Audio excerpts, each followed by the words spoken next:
Onda, la superestación presenta Arroz con mango es el flow. Arroz con mango.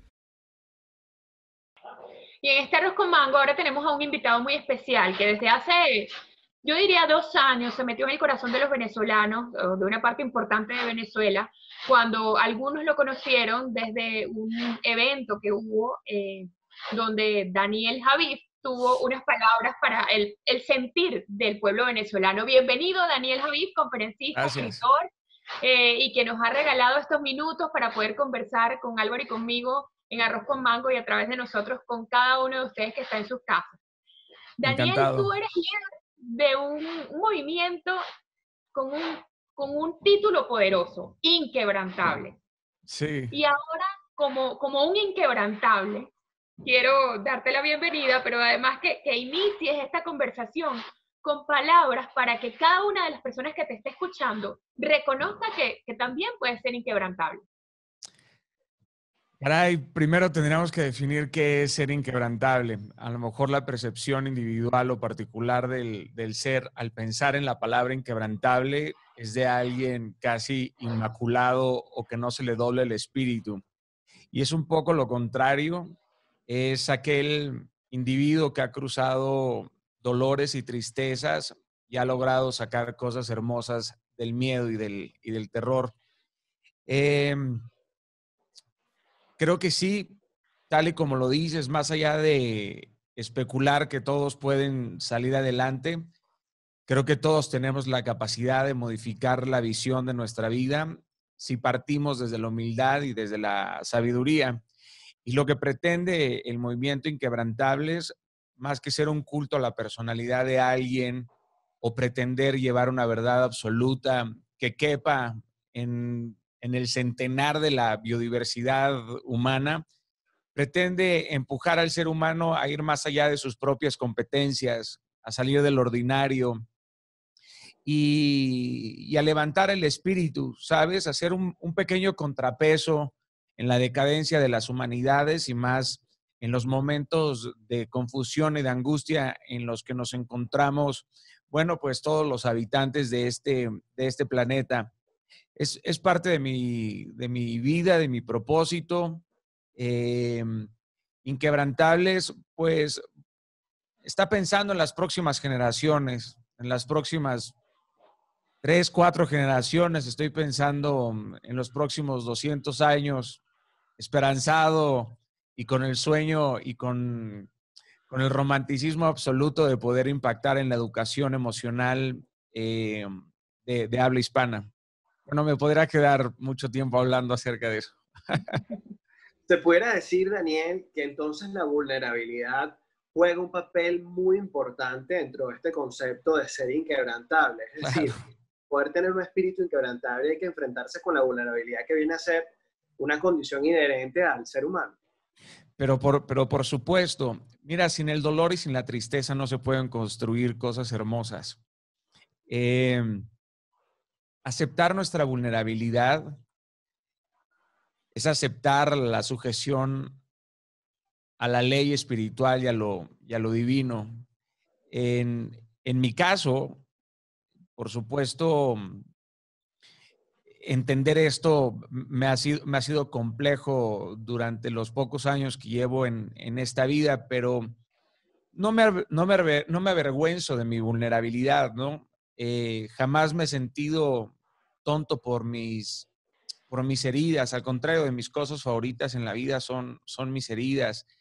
Eh, y desde la inmundicie, si lo queremos ver así, que habita en mí, pues busco la transformación desde la vulnerabilidad y desde la aceptación de mis carencias. Y a partir de entender esto, pues nace la empatía.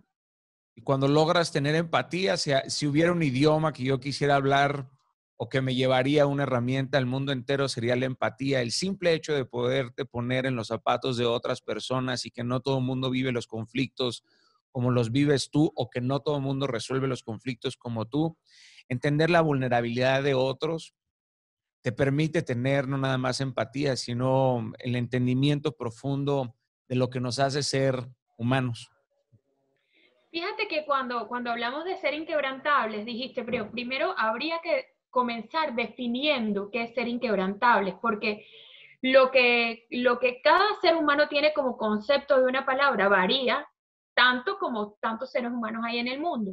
Y Sí. creo que pasa similar con el término vulnerabilidad, porque si hablamos de que ser vulnerables es como un paso importante, aceptarnos vulnerables, pero también quedarnos en los sentimientos que algunas personas asocian a la vulnerabilidad, podría traducirse, como lo digo, en algunas maneras de entenderlo, en estar siempre sintiéndonos como víctimas de las circunstancias y el no saber que la verdad, el potencial está en el ritmo que tú le des a tu vida, así como el corazón que late, ¿no? Y que si tú ves una medición del corazón está haciendo así todo el tiempo.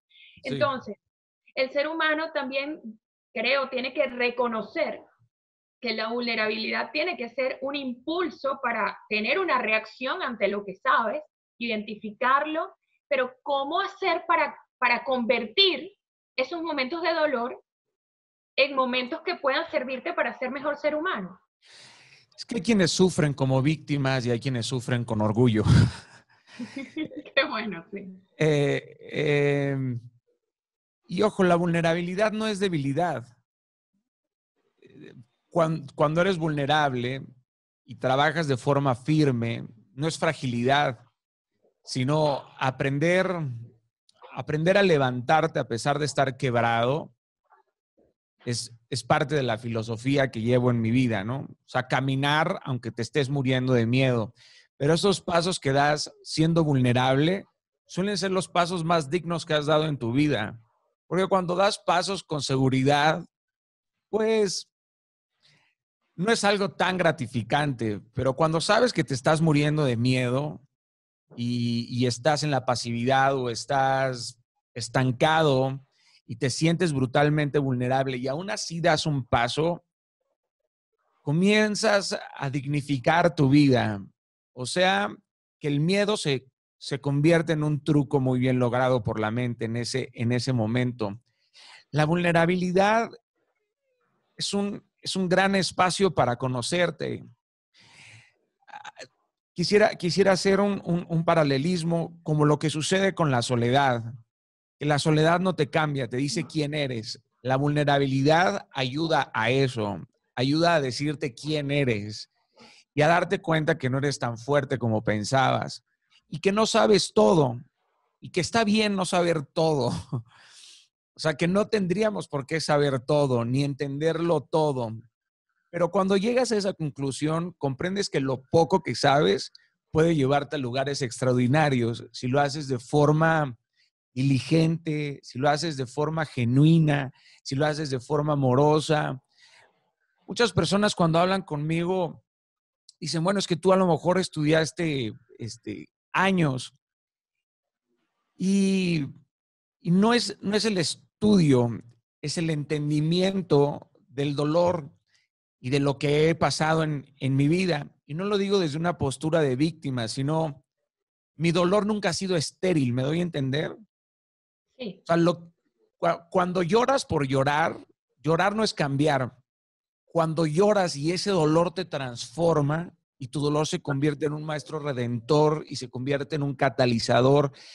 Y esto te permite comprender el dolor de otras personas, porque al fin y al cabo cuando lloramos es el mismo idioma. Todos decimos lo mismo aunque sonemos diferente cuando lloramos. Todos decimos exactamente lo mismo. Y en ese lugar comprendes la esencia humana. Yo admiro a las personas que han sufrido más que yo, ¿sabes? Siento que aquellos que han sufrido y han utilizado ese dolor para crecer hacia otro espacio, hacia un mejor lugar, se convierten en personas brutalmente admirables en todos los sentidos. Y sí, la vulnerabilidad o el dolor o el miedo, la tristeza no tendría que ser una tienda de campaña, ¿no? Hay quien sufre y saca una tienda de campaña y se queda a vivir ahí.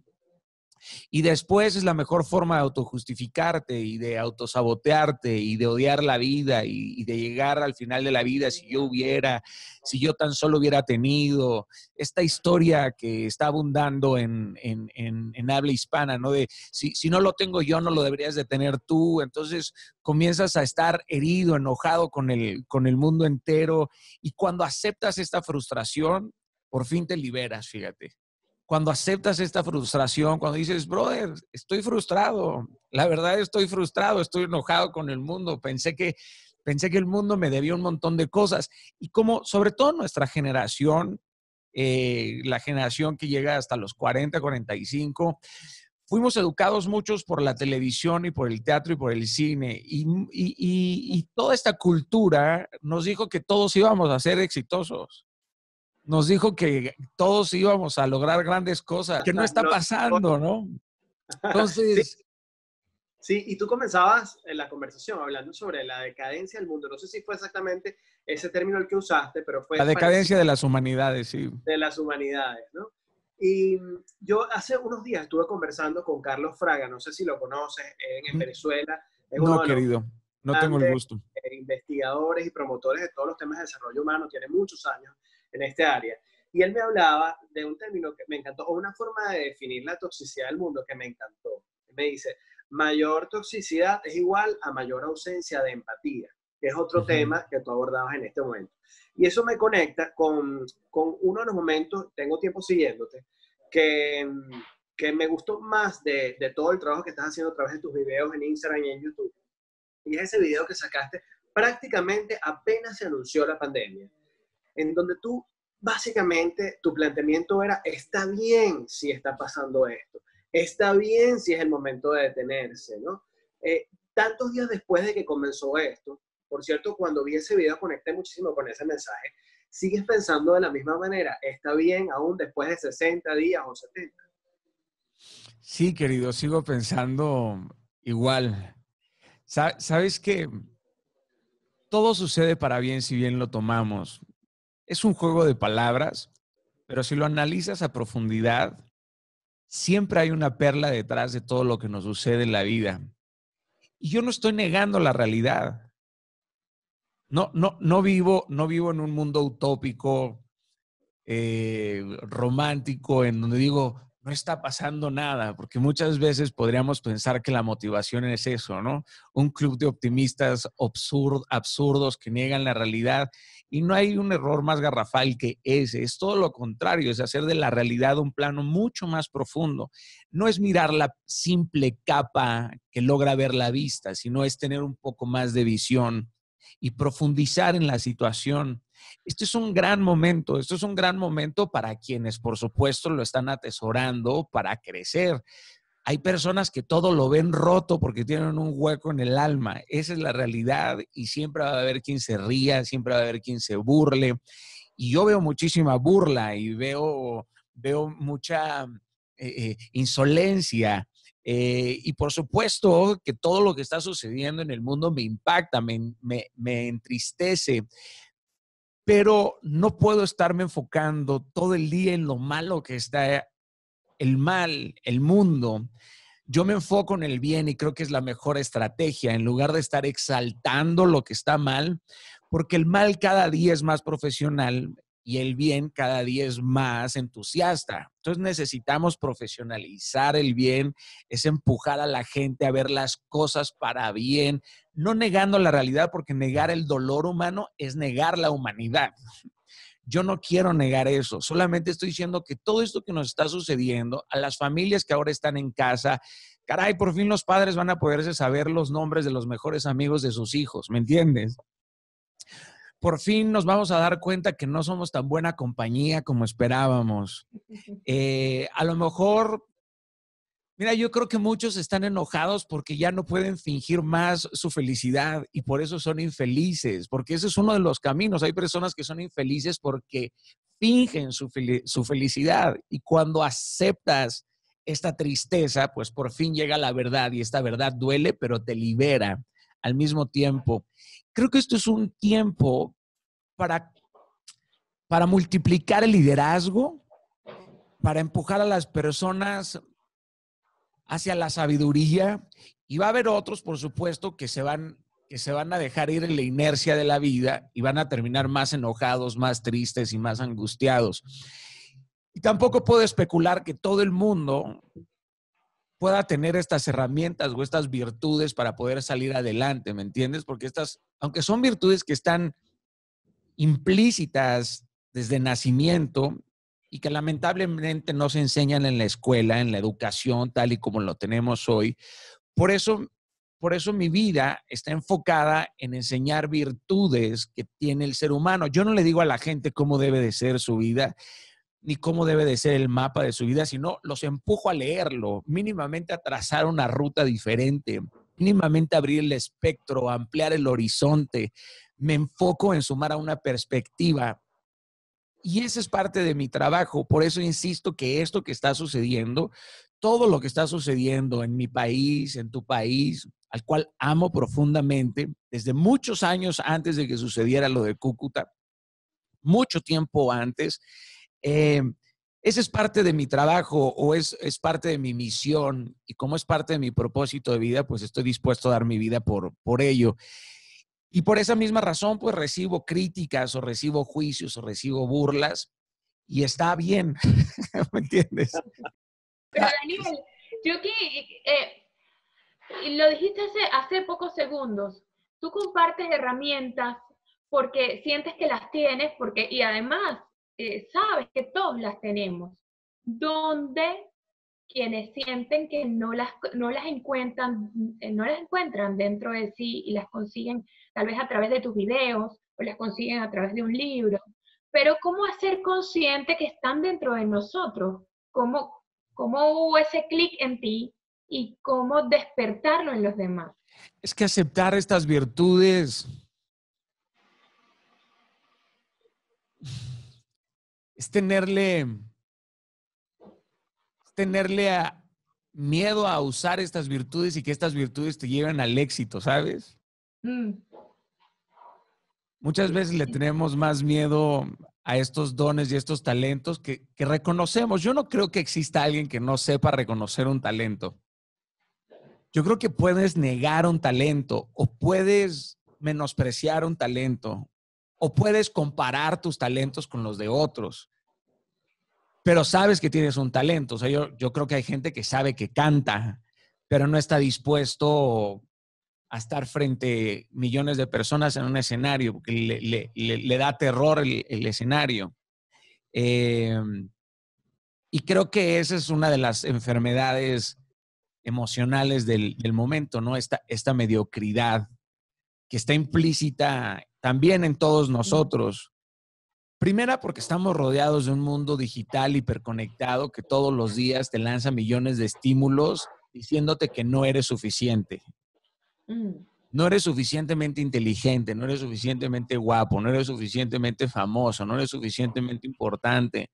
Entonces el sistema comparativo del ser humano pues te lleva a deformarte, ¿no? Te metes a la cuenta de Instagram y encuentras un chavito de 23 años que tiene $1 billón, o volteas a otra cuenta de Instagram y ves el cuerpo de una joven o de una mujer de 40 años y dices, nunca voy a tener ese cuerpo.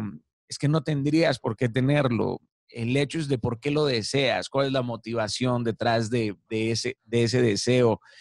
Yo creo que estas virtudes, hay formas de descubrirlas.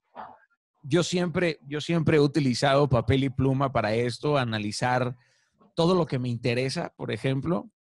Como mis intereses van cambiando, por supuesto, mis convicciones no, pero mis intereses sí van cambiando en el transcurso del tiempo. Siempre voy apuntando cosas que me van interesando. De repente descubro que me interesa la biología o de repente descubro que me interesa la mecatrónica.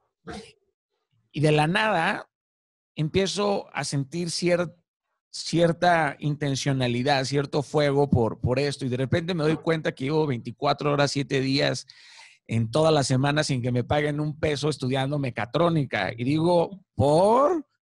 Entonces de repente descubres que hay un interés. Nosotros, María Ángel, esa historia. Exacto.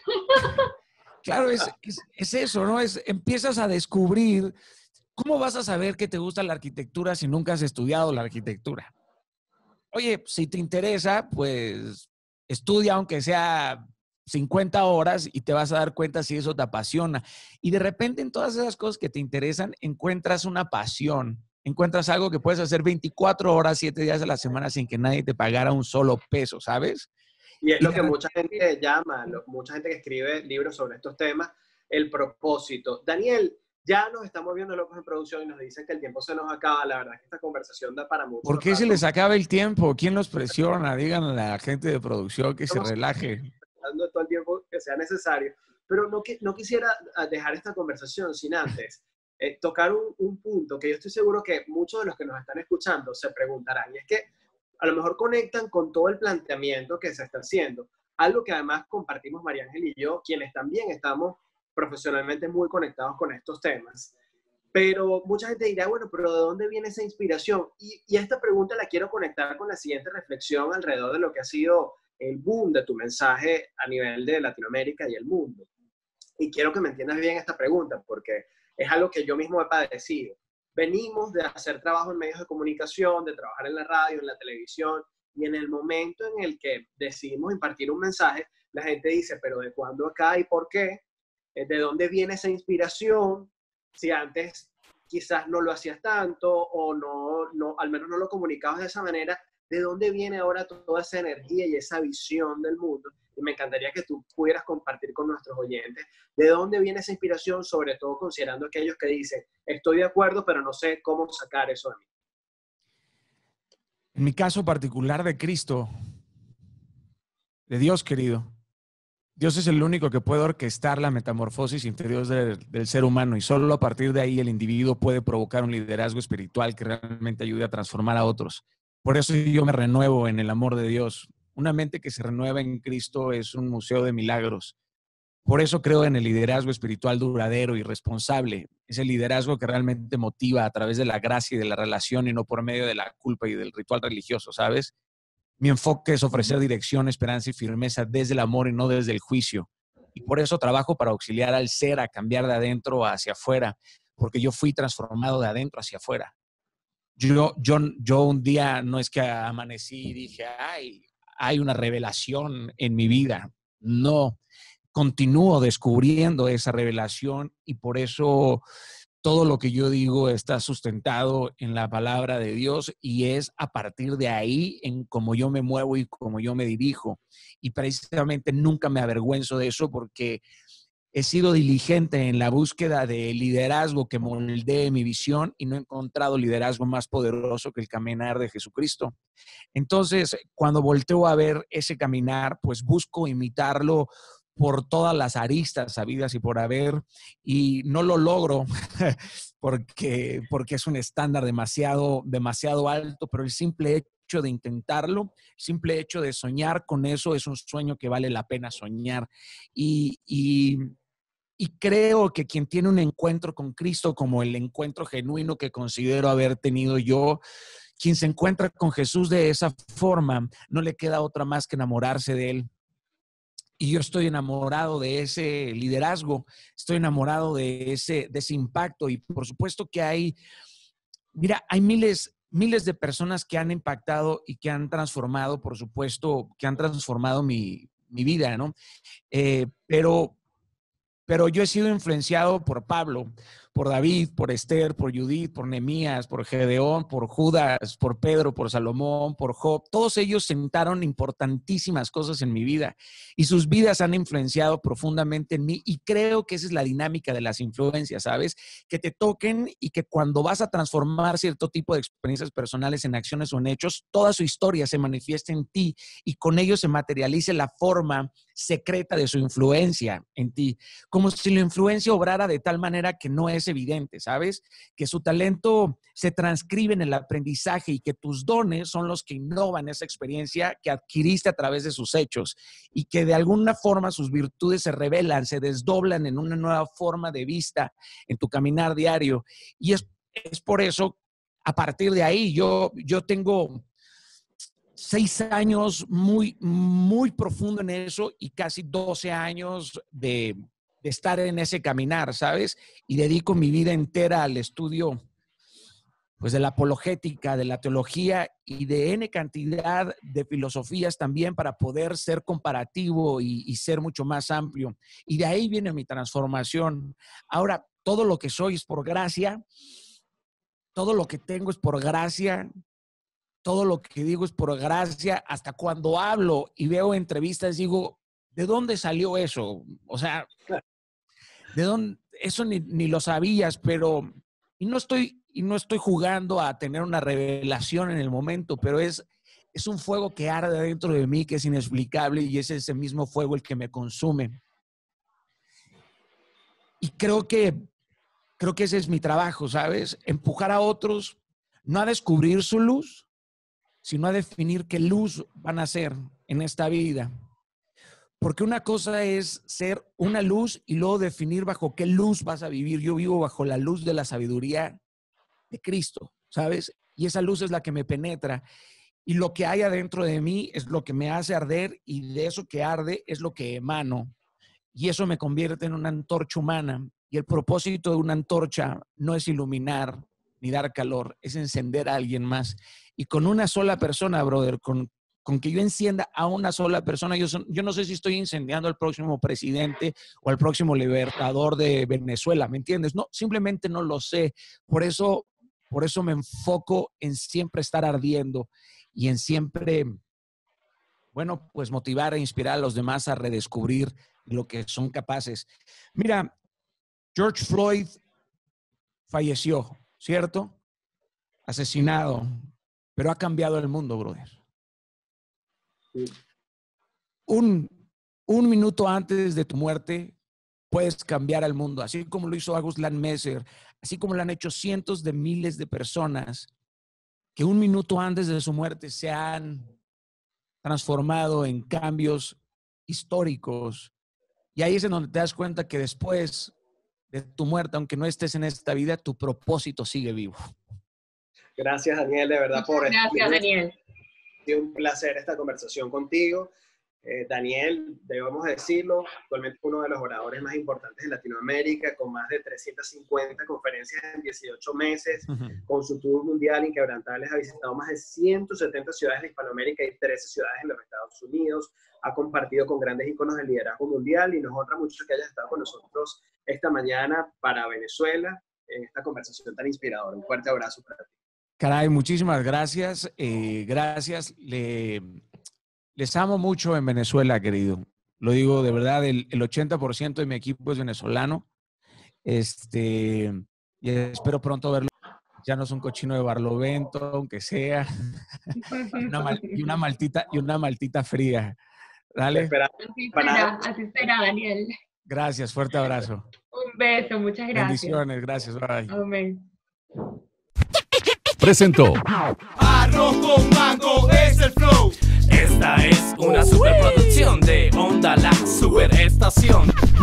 Arroz con mango